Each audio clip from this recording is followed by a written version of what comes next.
in. And of course, I always promise that I will tell a Lucille Ball story. And because we had so many technical things going on here getting ready for the show, I didn't have time to prepare. But I've always bragged that I can always pull a Lucy story out of my pocket. They're all here. And I thought it might be interesting to talk about how they started the show. I mean, there are many stories about how they started I Love Lucy, but many people do not realize how primitive it was. It was almost like those old Mickey Rooney, Judy Garland movies where they put on the show in the barn. And of course, in the movies, it was like they did a full scale Broadway musical in the barn and, and everything. And of course, it always turned out like Rogers and Hart just happened to be in town because their car broke down or something. So they go and see the show. And then Mickey and Judy end up on Broadway for real. Well, anyway, um, it was a sort of primitive Lucy and Desi. This was very early days of television. This was 1951. I mean, so most people were making their own rules, and that was certainly the case with Lucy and Desi. In many ways, they were doing something that had never been done before, and that was to do a situation comedy and film it before a studio audience, which was not an easy thing to do for a number of reasons. Now, it's an error to say this was the first show to ever do that. There had been shows that had done this, but it was always very primitive. Like there was a game show called Truth or Consequences, where they just had cameras bolted in place, like one here, and they just had flat lighting and they had a studio audience. Well, that was not going to work for this because they needed the show to look good, and they needed Lucy to be beautifully photographed. This was the era when situation comedies were usually done live. That was the standard. Filming wasn't done. For one thing, it was very expensive to do that. So television was done live, much like a continuation of the way radio shows had been done since the 1930s. So when they sold the pilot, that was filmed. It's rather primitive. If anyone's ever seen it, it is available on DVD. I think it's on YouTube even, the pilot for the show. Very primitive. It was done on the kinescope, and a kinescope is where you put a film camera in front of a television monitor and you photograph it off of that. And of course, it's horrible quality. And the way kinescopes were done, the shows would be done live, usually from New York. And the reason for that was because the East Coast and Central America, that's where the biggest demographics were for advertisers to reach. And advertisers wanted them to get the high quality print. Often the West Coast got the bad print. Lucy and Desi did not want to move to New York. They wanted to stay here in LA where their home was. And they had just started their family. They had just had their first child.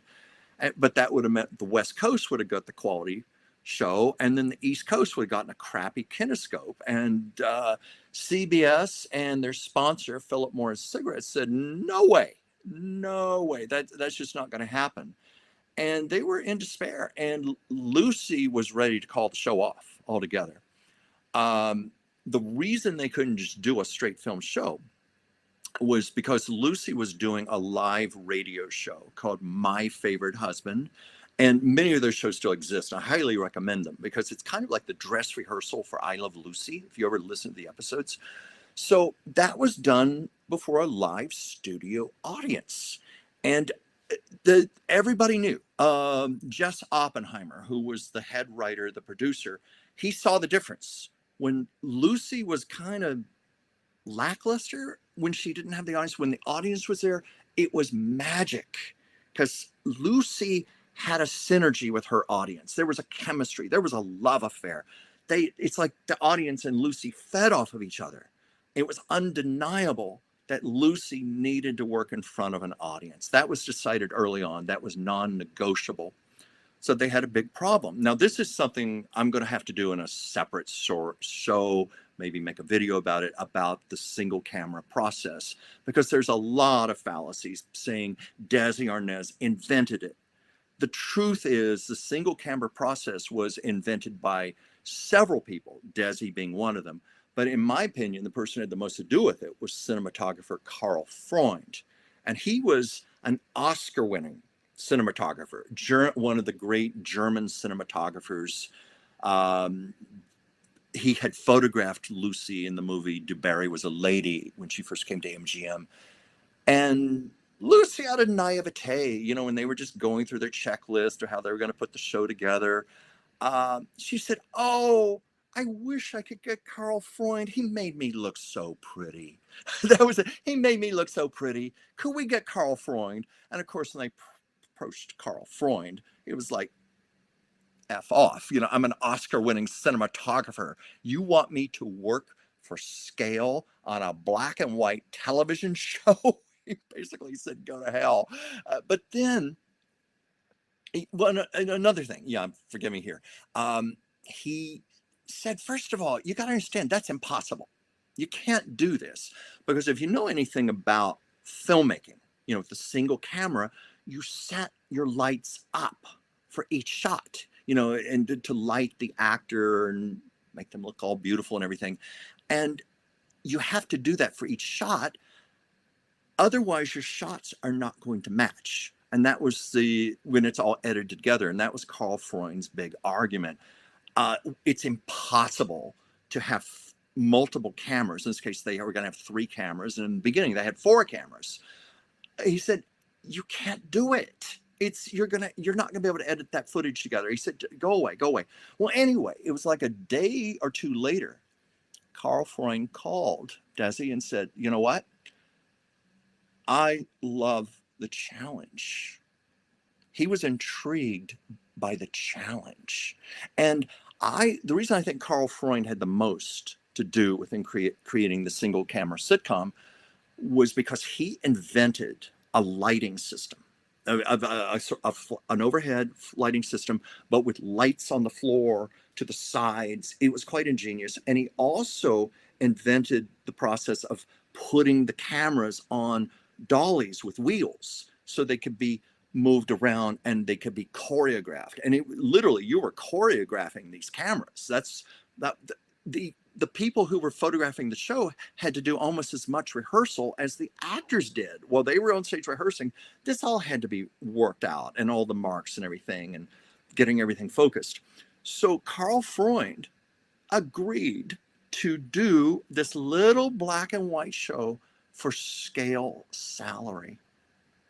Well, that little black and white show was I Love Lucy, which became the biggest sitcom ever. The show that's still playing for 72 years later, it's never once been off the air. Played in 78 countries to estimated 3 billion people.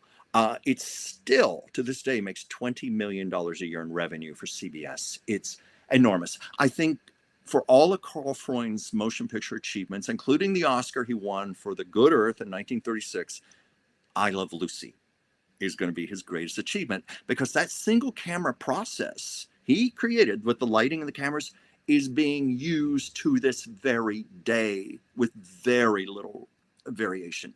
So anyway, they worked out a way this could be done. So to get back to where I said it was like Mickey and Judy putting on a show in the barn, they didn't have a lot of money. Lucy and Desi had to shop around town. They were looking like, where can we film the show? We've got to have seats. We got to have bleachers. We got to have like a theater or something so the audience can be there. And they actually pursued stage theaters, and they realized it was not going to work. There was no way that they needed a flat surface floor with the seats elevated so they could do the cameras, the lighting. And they realized they were going to have to find a soundstage. This had never been done before. So there was literally no soundstage in existence in Hollywood to accommodate this kind of thing. So they had to create it. And they didn't have a lot of money. And there was this very seedy, rundown little studio. It's called Motion Picture Center on Remain Street in Hollywood. It's still there to this day, still being used. It's not run down anymore. If you've ever seen the Robert Altman film, The Player, about the studio head, he used that studio. So you have all these overhead shots of all the sound stages and walkways and individual. If you want to see where I Love Lucy was filmed, watch the player. Um, I don't know if they've ever opened it up to the public. The one time I was there, actually, I was there twice. It was not available to the public. It was because of events. Um, and that's a story I probably will have to tell another time because it's going to take away from this. But it's a good story how I got on the I Love Lucy soundstage once. But anyway, it was a very rundown, seedy, old, dilapidated soundstage. I mean, it was filthy, dirty, dusty. They had Lucy and Desi and some others. They had to go in there with brooms and mops and dustpans and rags. Lucille Ball, who was going to go on to become the biggest star in Hollywood, to become an icon, she was in there scrubbing floors and stuff. And so was Desi. Everybody was like with the broom, sweeping it, trying to get that soundstage up to par. And they didn't have much time. And of course, she did not meet Vivian Vance until the first day of rehearsal. And that's another story to tell too. So I'll tell that later. But anyway, there's an infamous legend that Lucy was introduced to Vivian Vance. And it was basically, pleased to meet you. Here's a can of Bonami. Go scrub the John. I've heard that's very true. She told Vivian Vance to go scrub the toilets. But Lucy wasn't asking people to do anything she wasn't doing herself. They got that show together. I mean, it was just amazing how they did that from top to bottom. I mean, just from scratch. An empty old dirty soundstage, got it together, got the carpenters in there, built the sets. And of course, that had not been done before. So they had to build the sets side by side. I'll tell you this, having been on that soundstage, it is very tiny. You would be shocked how little that soundstage is. And I was in there. I stood on there. And I just was astounded how they did that. But the way they did that, I had somebody ask me to show a Lucy picture in here, and I don't know if I have one with me. Oh, darn it. I don't have a Lucille Ball picture here to show you. I should have been better prepared for the live show. But you've seen my Lucy art. Trust me, I've got a lot. But anyway, what was I saying here? I lost my train of thought there.